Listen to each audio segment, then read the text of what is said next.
Hola, Buenos días, bueno, mi nombre es Rubén Ferraz. yo soy la doctora Cecilia Sanfranceschi. Estamos en el consultorio de neumología. Vamos a hablar hoy sobre asma infantil, nuestra experiencia en el consultorio externo de neumología. El objetivo de esta charla va a ser conocer los datos estadísticos de la atención del consultorio de neumología infantil durante el año 2018 al 2021. Vamos a recalcar los factores de riesgo que pueden desencadenar una crisis de asma. Vamos a proporcionar la enseñanza del manejo ante una crisis de asma. Vamos a profundizar un poquito sobre la relevancia de efectuar adecuadamente un tratamiento de prevención y algo de asma y COVID.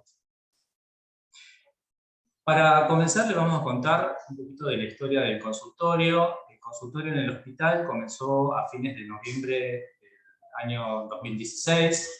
Cecilia ya se encontraba haciendo neumología en el Centro de Salud Juan Amanso en el 2015. En 2017 se incorpora en el hospital. La organización del hospital, del consultorio, tenemos una organización de 3 días a la semana, la doctora acá, donde habitualmente hacemos la consulta de por primera vez, los pacientes que son derivados del centro de salud, hacemos el seguimiento de pacientes crónicos, realizamos las interconsultas de internación y neonatología, y tenemos 2 métodos complementarios que nos ayudan bastante, que es la espirometría y giroescopía recientemente, que nos permite abordar algunos diagnósticos un poco más exclusivos de la especialidad. ¿Por qué el asma? En realidad, nosotros sabemos que el asma es la enfermedad crónica más frecuente en los niños. Es una de las causas frecuentes de hospitalización. Esto hace que genere altos costos a nivel salud, que a veces se podrían evitar cuando se instaura un buen tratamiento que adecue y controle los síntomas del paciente. Y aparte, es el primer motivo de ausentismo escolar. En el mundo nosotros sabemos que hay 300 millones de personas que tienen diagnóstico de asma. De estos 300 millones, la mayor prevalencia se encuentra en la edad pediátrica, y en la Argentina nosotros estamos a un nivel de 4 millones de personas que tienen asma. Esto genera 15.000 hospitalizaciones anuales con este costo alto en salud, y ocasiona más de 400 muertes. De estas muertes, el 10% son pacientes entre 5 a 39 años. La prevalencia de asma en Argentina es de un 10% según el estudio de ISAC, y el rango de prevalencia es un rango de intermedio, con una mayor frecuencia en 2 picos de edades. Entre 6 a 7 años tenemos un pico de 16.4%, y entre 13 a 14 años tenemos un pico de 10 a 9.9%. Dentro del grupo de pacientes pediátricos hay un pequeño grupo muy importante que es el asma grave, que constituiría un porcentaje de 5 o 7%. Estos pacientes son importantes porque presentan crisis y hospitalizaciones frecuentes, se encuentran en riesgo de desarrollar efectos adversos debido a las altas dosis de tratamiento con corticoides que tienen. Utilizan 15 veces más los servicios de emergencia y se internan 20 veces más que aquellos niños que tienen asma leve o moderada. Dentro de la frecuencia de la enfermedad, los varones y las mujeres se afectan por igual, pero los varones tienen un poquito mayor frecuencia y mayor probabilidad de remisión en la adolescencia, mientras que las mujeres tienen cuadros de mayor gravedad e incremento en la prevalencia de la adolescencia en la edad adulta. Nosotros, para hacer este trabajito, buscamos los criterios de búsqueda según el CIAPEP-2, buscamos el diagnóstico de asma bronquial y el diagnóstico de bronquitis obstructiva residuante. Y aparte, pusimos dentro de la estadística otros diagnósticos que ya lo vamos a ver, que son los que engloban la patología que habitualmente vemos en el consultorio. Buscamos los años de 18 al 2021, teniendo en cuenta que en el 2020 comenzó la pandemia, por lo cual nos abocamos a la telemedicina y vamos a ver los datos que encontramos. También lo que hicimos fue recabar un poco la información. A veces encontramos un poco de error en el diagnóstico, así que tuvimos que particularmente revisar cada las historias clínicas para tener estos diagnósticos bien estipulados, tanto el asma bronquial como la bronquitis obstructiva residual. Bueno, dentro de los datos epidemiológicos, lo primero que vimos es que en estos 4 años nosotros habíamos visto 4.056 consultas. Más o menos eso da un promedio anual de 1.352 consultas. Van a ver en amarillo el año 2021, que es el actual. Nosotros solamente evaluamos los primeros 6 meses y llevamos 447 consultas. El año 2019 sería el año típico en el cual trabajamos bastante y es el más representativo. Y el año 2020, que habíamos dicho que teníamos la pandemia, por la telemedicina que se incorporó, vimos 1.025 pacientes.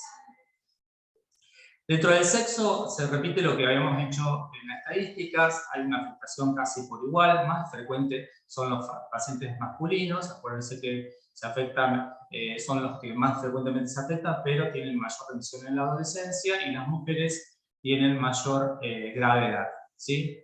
Más afectación un poco más grave. En cuanto a la edad, encontramos 3 picos de incidencia bastante importantes. Tenemos el pico de 1 a 4 años, en estos pacientes se encuentran los pacientes que tienen obstrucción bronquial recurrente. Los pacientes prácticamente entre 5 a 9 y de 10 años son prácticamente pacientes con diagnóstico de asma infantil.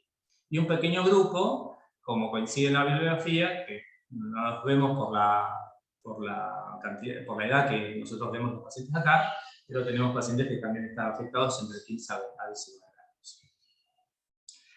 Con respecto a los diagnósticos, como les decíamos, del total de los pacientes de las consultas, de 4.500 consultas, no veo bien porque esto me está trabando esto, vemos que 44% de los pacientes eran pacientes con asma, 36% eran pacientes con obstrucción bronquial recurrente, y otros diagnósticos, que ahora se los voy a comentar cuáles eran los que habíamos visto. En 2019, fíjense que era prácticamente igual la incidencia tanto de los obstructivos bronquiales como de los pacientes asmáticos, y en el 2020, gracias a la telemedicina, pudimos hacer el control de estos pacientes por teléfono, y prácticamente la gran mayoría del diagnóstico eran pacientes que teníamos en control, que pudimos hacerle el control por diagnóstico. Los otros diagnósticos que nosotros manejamos son pacientes que tienen infección respiratoria aguda del tracto superior, bronquiolitis, neumonías, algunos pacientes que vemos con anomalías congénitas del aparato respiratorio. Nos cuesta un poco, como especialistas, poner algunas patologías que empezamos a ver más frecuentemente gracias a la fibroscopía, como los pacientes con laringomalacia, con parálisis de cuerdas vocales, pacientes que tienen papilomatosis, laringias. Y bueno, estas patologías podemos empezar a trabajar más y podemos tener un N un poco más aumentado. Lo mismo que realmente para ver las comorbilidades que surgen en cuanto al asma, como el sobrepeso y la obesidad. Con respecto a las consultas del año, también pudimos ver que, si bien es cierto, en el 2020, que es el tema de la pandemia, nosotros empezamos a tener prácticamente consultas previamente a la pandemia, y posteriormente disminuyó la consulta drásticamente, comparado con un año que es el año del 19, donde empezaban a tener las consultas, empezaban a aumentar en marzo, y luego hacían el pico entre julio y septiembre, que eran los picos más habituales que nosotros vemos. Nosotros marcamos 2 flechitas que son 2 lugares donde la consulta comienza en neumología, que es en el periodo de marzo y abril, y en el periodo de agosto y septiembre, que son los 2 picos donde nosotros vemos que hay mayor frecuencia. Habría que ver qué pasa este año, porque con el tema del retraso de la escuela, empezamos a ver que empieza a aumentar más la incidencia en estos meses, y bueno, habría que ver qué es lo que está pasando actualmente.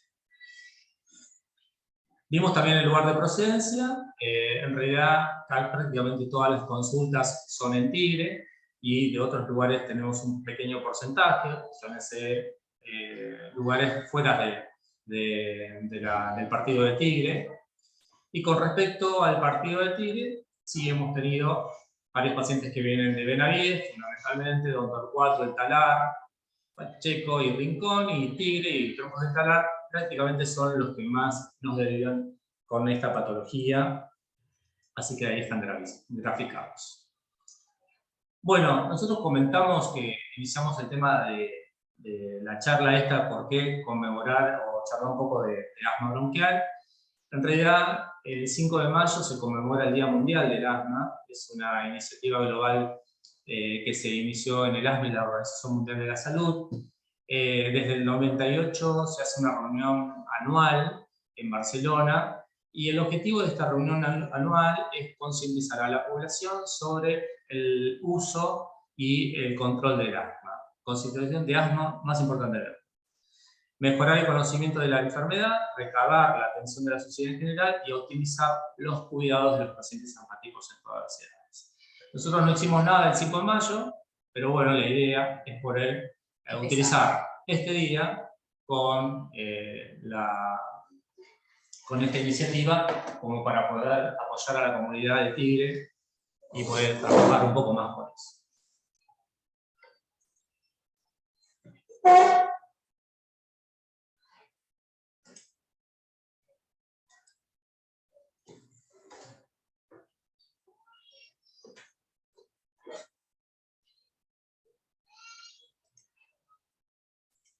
Bueno, ahora entonces vamos a hablar de lo que sería el diagnóstico de asma, el tratamiento agudo de una crisis asmática y las guías de tratamiento GINA, que vamos a hablar de cómo sería el manejo del tratamiento preventivo, los factores que condicionan un mal manejo y las comorbilidades por asma, y lo que es COVID y asma. Cuando el paciente llega al consultorio, lo que bien les dijimos, estamos divididos en realidad en 2 consultorios, y hacemos 4 veces por semana. Después de la pandemia ahora empezamos a hacer 3 veces por semana. Tenemos obviamente consultas por primera vez, consultas de seguimiento y obviamente nada, los pacientes que quizás nos derivan por guardia o hacemos las interconsultas en el servicio de lo que es la internación de pediatría o de neo. Una vez que llega el paciente por primera vez, lo que hacemos fundamentalmente es realizar una historia clínica detallada. Y ahí es donde nosotros podemos o suponer que el paciente tiene un asma o bien, nada, ver para otro lado, digamos. Si el paciente tiene, o suponemos que tiene, es un paciente que puede llegar a desarrollar asma, lo que podemos hacer siempre es, en base a la historia clínica, si el paciente tiene la edad y demás, uno le puede hacer una famosa espirometría. Espirometría con la pandemia no se estuvo haciendo, así que eso lo tenemos bastante dejado de lado por el momento. Recién ahora estamos comenzando de nuevo. En la espirometría lo que evaluamos es la función pulmonar, y saben que lo que vemos es el volumen de expiración forzado en el primer segundo, que posterior al uso de salbutamol hace una reversión, o sea, aumenta en un 12% o más. Eso nos confirmaría el diagnóstico de asma. No necesariamente necesitamos una espirometría que nos diga que el paciente tiene una reversibilidad del asma para hablar de un paciente asmático. Lo mismo que si nos da una espirometría patológica, no lo vamos a medicar por eso. Pero bueno, en base a una espirometría, a un antecedente de la historia clínica, uno ve cómo se viene el paciente. Entonces ponemos tratamiento con y sin espirometría, porque si el paciente es menor, obviamente que no puede soplar, por lo cual le ponemos el tratamiento igual. Y empezaríamos el tratamiento para el asma. Muchas veces lo que tenemos que hacer es, por la patología del paciente, ya sea si tiene asociadas comorbilidades que vamos a hablar, lo derivamos a los especialistas que nos competen, y después, obviamente, si le tenemos que pedir estudios adicionales, como hacer una radiografía de tórax o otros estudios para descartar otras patologías. En cuanto a cuando hacemos la historia clínica, hacemos referencia a lo que se llama el índice predictor del asma, que se llama API, que en realidad nos sirve para predecir la probabilidad que tiene un paciente de desarrollar asma entre los 6 y los 13 años en los niños con sibilancias durante su primera infancia. Estos son lactantes que ya tuvieron más de 3 episodios de sibilancia en el año durante los primeros 3 años de vida. Existen criterios mayores y criterios menores. Los criterios mayores, si el paciente cumple más de uno de esos criterios mayores, que son antecedentes de padres asmáticos, o bien el famoso eczema atópico, o dos de los criterios menores que son eosinofilia mayor al 4%, sibilancias sin tener una infección viral o rinitis alérgica. Entonces, juntando esos criterios mayores y menores, decimos que si nos da positivo, el 77% de esos pacientes desarrolla asma entre los 6 y 8 años, y el 50% entre los 11 y los 13 años. Si obviamente nos da negativo, tienen una probabilidad de un 10% entre los 6 y 8 años y un 15% entre los 11 y 13. El primer tratamiento que hacemos en el consultorio cuando llega el paciente es fundamental y es el tratamiento no farmacológico. O sea, lo educamos al paciente, le explicamos cómo es una aerocámara, cómo se higieniza, cómo se utiliza, la técnica inhalatoria que vamos a usar. Todos estamos hablando de un paciente que no conoce nada, que llega por primera vez, obviamente, y evitamos todo lo que es el fumar en la casa, no prender saumerio, no prender espirales, no levantar polvo y demás cosas. Aparte ahora lo que tenemos también, que está bueno, quizás en los pacientes en el hospital nos cuesta un poco, todo se modernizó y hay unas plataformas virtuales que tienen algunos aerosoles que conectado con el celular uno puede tener hasta una alarma para hacerse y no olvidarse de hacer el aerosol. En lo que es el tratamiento farmacológico siempre nos manejamos con las guías del GINA y obviamente siempre con lo que podamos conseguir o tengamos en el hospital. Siempre empezamos con los corticoides inhalados, que saben que los que tenemos nosotros son budesonide, que es el que mayor acceso tenemos, de 200 microgramos, o fluticasona en sus dos formas, de 125 o de 250 microgramos. Entonces, generalmente con todos los pacientes arrancamos con corticoides inhalados solos. Si el paciente es mayor de edad, que lo vamos a ver en otro slide, podemos hacer la famosa combinación de corticoides inhalados junto con el famoso LABA, que es el broncodilatador de acción prolongada. Lo que se dijo en el GINA, en esta última actualización, es que lo que están agregando como nuevo son las bajas dosis de corticoide inhalado asociado a formoterol. Es una buena combinación y que se puede usar también como tratamiento de rescate. O sea, viene un paciente, lo está usando como tratamiento preventivo, se puede agregar como tratamiento de rescate. La única contra, para nuestro gusto, es que realmente es un tratamiento bastante caro, ¿sí? Y después, en cuanto tenemos corticoide inhalado, que saben, solo lo podemos ir aumentando debido a las consultas, o el corticoide asociado a formoterol o a salmeterol, y siempre también tenemos el famoso antileucotrieno, que es el que nos ayuda para todos los pacientes que tienen asociado rinitis alérgica. En cuanto a todo lo que es las exacerbaciones de asma o las crisis de asma, siempre generalmente se desencadenan por todo lo que son las infecciones virales. Por eso generalmente la vacuna antigripal y la antineumocócica están indicadas para pacientes con asma persistente, moderada o grave, y siempre el paciente que tiene comorbilidades, que también es una balanza. Cuando el paciente está con más sobrepeso, el paciente de su asma generalmente anda peor. Entonces todo eso es lo que nos conlleva a tener que ayudar al paciente a poder manejar todo. Las exacerbaciones de asma, obviamente, cuando viene el paciente a una segunda o tercera consulta, uno le pregunta cómo estuvo durante todo ese tiempo con el tratamiento que le pusimos y si tuvo que usar o no salbutamol. Siempre que el paciente haya tenido crisis en el medio, uno siempre ve la necesidad de ajustar el tratamiento. Nosotros somos los que indicamos generalmente el salbutamol al paciente, que lo puede utilizar en la casa cada vez que tiene alguna crisis. Y obviamente siempre que el paciente está en la guardia, ya sabemos que todo lo que es el aerosol administrado por aerocámara es mucho más efectivo que la NEBU con salbutamol. En los mayores, como les decía yo, de 12 años, lo que les decía es que también se utilizan las crisis el corticoide inhalado asociado a formoterol.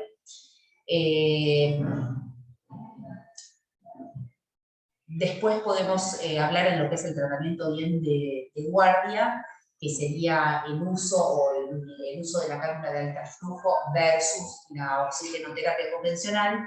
durante las primeras 2 horas de tratamiento cuando está el paciente en la guardia. Pero eso la verdad que nosotros en el consultorio no nos compete, lo mismo que el sulfato de magnesio. Bueno, y para terminar, vamos a hacer un corte en lo que es asma y COVID. La verdad que nosotros en el consultorio vimos muy pocos pacientes, o sea, generalmente ya el paciente, todos los que llegaban directamente, ya habían tenido COVID en su domicilio. El asma no impresiona ser un factor de riesgo independiente, ni para presentar COVID, ni ser un factor de morbilidad. Y los niños con asma no impresionan tener una mayor afectación que la población general. Esto es muy importante, que todos los pacientes asmáticos realmente durante el año pasado realmente estuvieron muy bien. La gran mayoría no tuvo ni síntomas, ni crisis, ni nada. Y la menor transmisión de los virus respiratorios y la menor polución y la menor exposición a los alérgenos fue lo que hizo todo lo que evitó la cuarentena. Y en algunos pacientes que, por ejemplo, nos comunicábamos por telemedicina y demás, insistíamos con la mejor adherencia y que por favor no dejaran de usar el tratamiento preventivo. Nosotros tenemos de algunos pacientes que tenemos en seguimiento que estuvieron internados puramente por COVID y siempre se asociaron a algunas otras enfermedades. En la actualidad están muy bien, pero la verdad es que son muy pocos, por eso decidimos no ponerlos. Sí, claramente recordar estas recomendaciones para pacientes con tipo de asma, que es lo que nosotros le veníamos haciendo, como dijo Ceci, en la telemedicina, que les comentábamos, hacemos el plan por escrito, le recomendamos que siga recibiendo el tratamiento, cómo usen la cámara. En realidad hicimos todo esto recomendado y es todo lo que le dijimos a los pacientes por teléfono. Como conclusión, el asma infantil, como dijimos, es frecuente, es potencialmente grave y es controlable. Y hay un montón de factores etiológicos multifactoriales que influyen en este diagnóstico. Los pacientes controlados con una buena adherencia al tratamiento logran disminuir el impacto en los sistemas de salud y escolar. Y en esto hacemos bastante hincapié por la cantidad de internaciones y por la cantidad de ausentismo escolar. Existen nuevas estrategias farmacológicas, como hablamos en esta charla, y algunas cuestiones no farmacológicas, como las aplicaciones nuevas por teléfono, que aseguran un mejor control de la edad.